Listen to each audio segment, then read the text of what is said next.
Bien le bonjour à toutes et à tous, vendredi 30 juin 2023, c'est bientôt les vacances.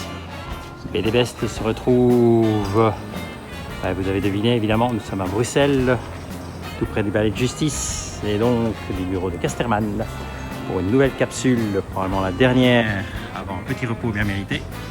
Derrière la palette, BD Best va rencontrer pour la troisième voire même la quatrième fois ce dessinateur que nous apprécions tout particulièrement. L'origine de son héros sont plus à refaire mais ont encore plein de voyages à nous offrir et donc d'ici quelques instants ce sera avec eux que nous allons poursuivre. Une petite idée, donc l'auteur, le dessinateur que nous rencontrons pour la quatrième fois, il a repris brillamment les origines de ce héros de Jacques Martin, Alix.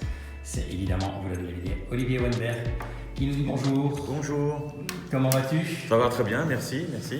Une fois de plus, poser ton sac à Bruxelles? Oui, voilà, quelques jours ici pour faire un petit peu de dédicace et puis redécouvrir un petit peu cette magnifique ville. Oui, en plus, tu m'as dit, tu es arrivé en plein Homegang. Oui, c'est ça, mais je ne connaissais pas du tout cette fête, donc là j'ai pu un peu découvrir les festivités. C'est une très très belle fête, moi je reviendrai, mais je prendrai vraiment des congés pour ça.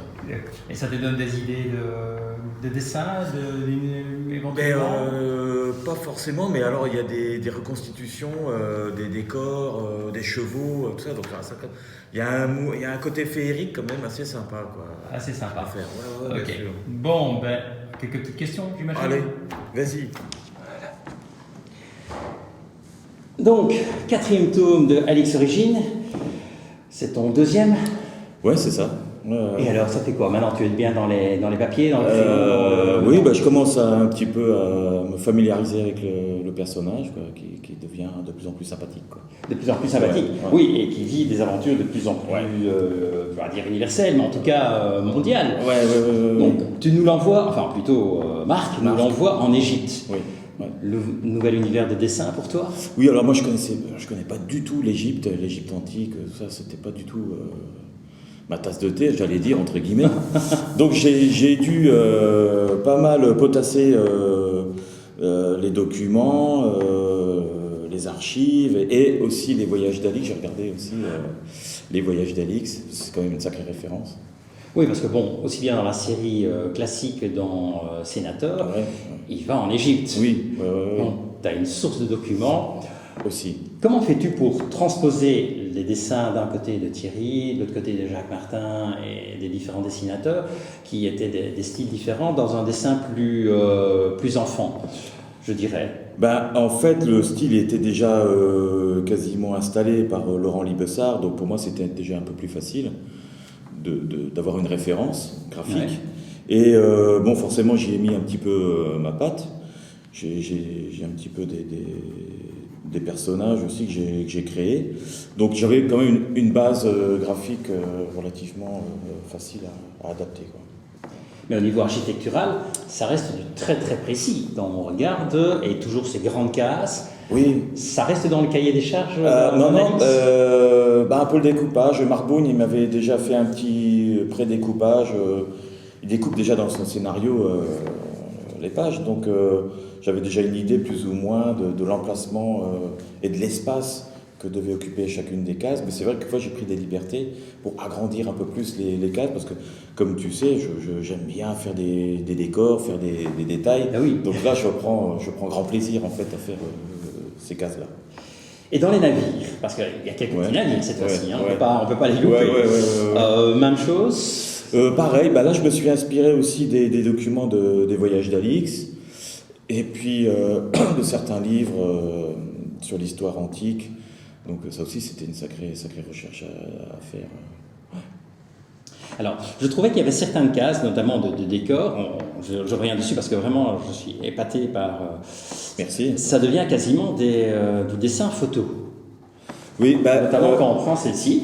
Ah oui, honnêtement, avec le on temps, la regarde de loin, et puis on se dit, mais non, c'est une photo dessinée ou c'est un... Non, c'est un vrai dessin, mais après, Florence Torta a fait un magnifique travail de couleur. De mise en couleur, oui. Ah oui, parce qu'elle a créé des ambiances... la couleur dans cette série, je trouve qu'elle apporte vraiment quelque chose. Moi, quand je vois mon dessin noir et blanc, c'est vraiment de la place, c'est un peu plan-plan, elle allumait des ambiances, des profondeurs, une atmosphère moi, je lui indique pas trop tout ce genre de... Tu la laisses libre au Je niveau la laisse libre. Je lui dis donnes juste... quand même, enfin bon, en fonction du scénario de Marc, c'est quand même matinée, oui, voilà, etc. c'est ça. Mais... Je lui dis, voilà, là, c'est début de soirée qui va décliner, et puis on va basculer dans la nuit. Mais après, elle s'occupe de ça. Moi, je trouve ça, elle gère ça admirablement. Moi, je trouve ça super. Par rapport à tout ça, t'as pas parfois envie de faire un voyage Alix aussi, le périple d'Alix Jeunesse, pour reprendre, parce que tu as énormément de décors, énormément de sites architecturaux, historiques. Ouais, non, pourquoi pas, ouais, c'est pas dans les tuyaux, mais c'est vrai que c'est des dessins que j'aime faire, en fait, l'illustration de monuments, l'illustration historique, non, ça me passionne. Voir un livre-jeu, escape game, Alix. Escape game, pourquoi pas, un jeu vidéo, je sais pas, pourquoi pas, hein. Pourquoi pas. Y a-t-il eu un endroit que tu as préféré dessiner? Eh bien, oui. Alexandrie, en fait. J'ai adoré dessiner Alexandrie parce que déjà je connaissais pas beaucoup cette ville, et en faisant des recherches, je trouvais que c'était une ville passionnante, avec la plus grande avenue là, qui faisait des centaines de mètres de large. Et puis, c'est pas une vraie ville égyptienne, c'est une ville donc quand même grecque. Donc il n'y a pas les Égyptiens, ils se trimballent pas comme ça en costume égyptien, c'est beaucoup de Romains, de Grecs. Donc ça, le choc des cultures aussi, ça m'a intéressé. Alexandrie, la cosmopolite. Ouais. Et puis voilà, comme j'adore faire les détails, donc la ville avec toutes ses fenêtres, ses bâtiments, je voyageais dedans, moi j'étais plongé dedans, quoi. Voilà, quoi. Alors, il y a pas mal de nouveaux personnages qui apparaissent. Ouais. Il y a des personnages qui reviennent. Oui. Astérix. Hein, ouais. Comment l'as-tu imaginé? Astérix, il y avait des indications de Marc Bourgne. Et puis il m'a dit voilà, Astérix c'est comme ça. Donc moi de toute façon après j'ai repris, parce qu'Astérix il existait déjà dans le tome 1. Donc j'ai repris graphiquement un petit peu ce style-là. Mais mais au début on le retrouve esclave à Alexandrie. Donc il en a un petit peu bavé, quoi. Donc il faut lui créer un look, quoi. Voilà. Ouais. Ensuite, il devient fort beau, ce jeune, enfin ce guerrier. Ben oui, parce que... représente superbe, bien rasé. Voilà, parce que Bérénice l'a repéré finalement. Donc Astérix va accompagner Bérénice dans son voyage. Donc là, il faut quand même qu'il soit présentable. Y a-t-il des personnages que tu as aimé représenter ou imaginer en fonction du rôle qu'ils allaient jouer? Parce que plus ou moins jusqu'à la fin, on ne trouve pas trop. Hein. On ne sait pas trop qui est vraiment bon, méchant. C'est ça ça se cache un peu. C'était un petit peu pour brouiller les pistes, parce que Marc Bourgne, il m'avait donné des indications, notamment le Ektanak, le père de Towser. Il m'avait dit non, mais il faut qu'il soit un peu sévère, en fait. Justement pour brouiller les pistes. Alors on ne sait pas. Est-ce qu'il est méchant? Est-ce qu'il est gentil? Justement, on le saura qu'à la fin. On le saura qu'à la fin. On ne dira pas. Voilà. Alors, pour celui-ci, il faut quand même lire un peu les tomes précédents. Ouais. La pauvre Alexia, elle en voit toutes les couleurs. Ouais. Donc là... Mais on est encore très très loin de Alix l'intrépide, parce que finalement, à la fin, tout semble se présenter fort bien. De nouveau, on ne va pas trop en parler, mais... Il y a un rebondissement, après, on est reparti, quoi. On est reparti.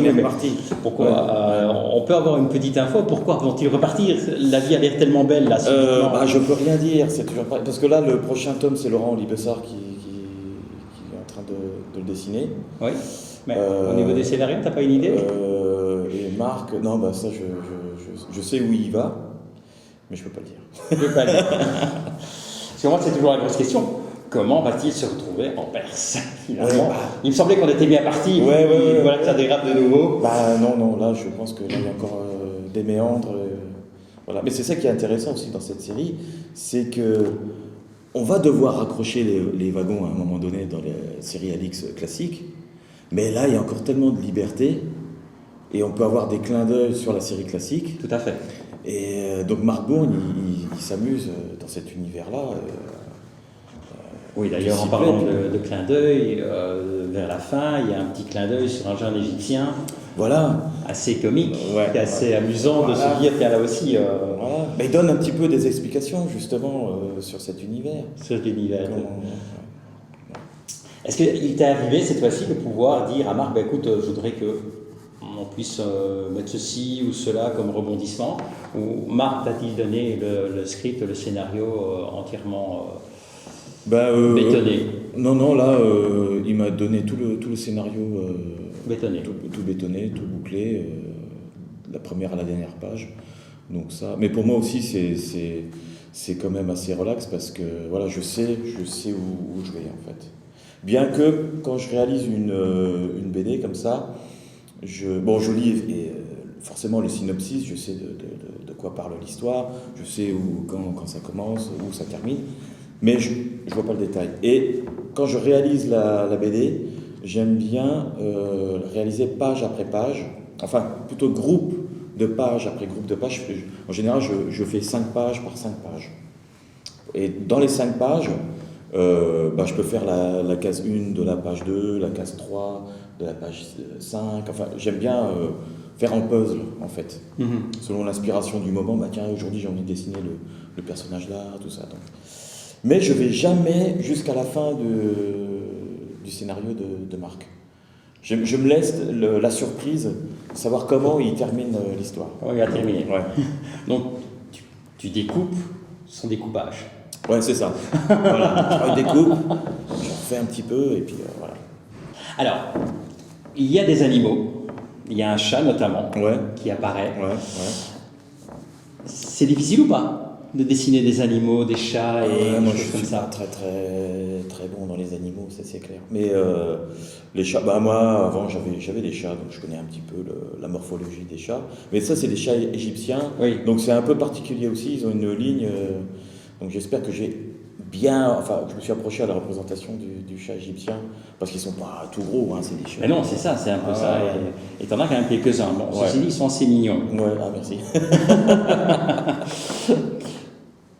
Alix ne tombe toujours pas amoureux, bien que...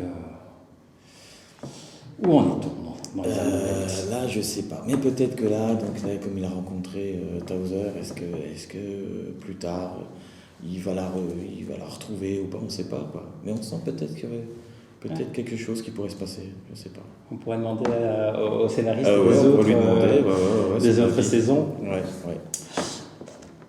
La série.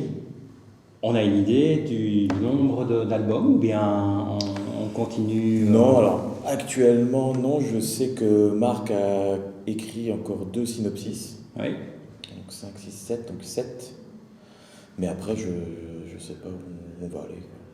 Et toi, tu es reparti sur un tome en particulier déjà? Non, alors là, comme j'ai terminé celui-ci, là je bascule sur du dessin animé pour quelques mois. Ah ouais. Dans un studio à Luxembourg, avec lequel je travaille régulièrement, avec qui j'avais fait Ernest et Célestine. Oui.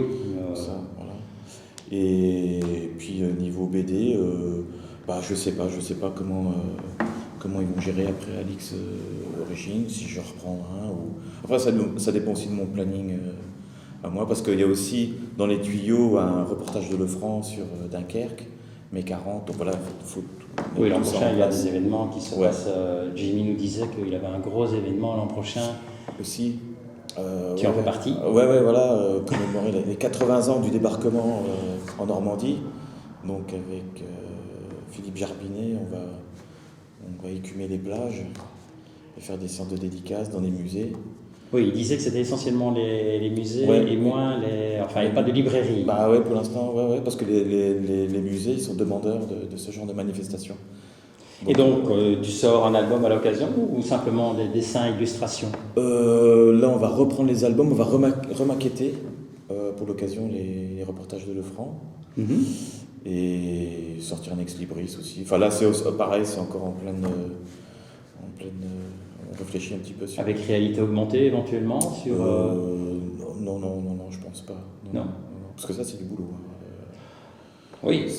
Puis il faut planifier, c'est toujours pareil, il faut trouver le temps de créer ces choses-là, quoi. Alors, on va pas le faire trop long, puisqu'il paraît que tu as d'autres, après avoir bien mangé, on te remet au boulot.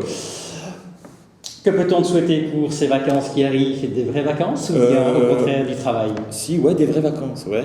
Enfin bon, j'étais en vacances il n'y a pas si longtemps, je repars en vacances, mais non, des vacances, et puis quand même une bonne santé, et puis c'est l'essentiel. Écoute, Olivier, un tout grand merci. Mais merci à toi. Pour cette quatrième, oui, je pense que ça a été déjà quasiment la quatrième capsule. Passe vite, ou cinquième, je ne sais plus. Moi, je sais plus. Et donc, on est impatient de découvrir la suite alors. Hein. Merci. Alors, il est évident que vous connaissez le principe, mais c'est aussi la réponse, elle est très très simple. C'était la dernière de l'année. On va prendre un peu de repos. Ce soir, soirée au Megang. Et puis, à mon avis, on se retrouve à la rentrée. Donc d'ici là, je vous souhaite d'excellentes vacances. Profitez-en bien, reposez-vous bien. Lisez des tonnes de BD. Allez-y gaillardement, je vous assure, il y a des sorties qui valent la peine. Et si pendant l'année, comme moi, vous n'avez pas pu tout lire, c'est le moment de rattraper. Hein, un peu de rattrapage. Et donc d'ici là, bye bye, à bientôt, au revoir. Olivier. Bonnes vacances. C'est un peu bête.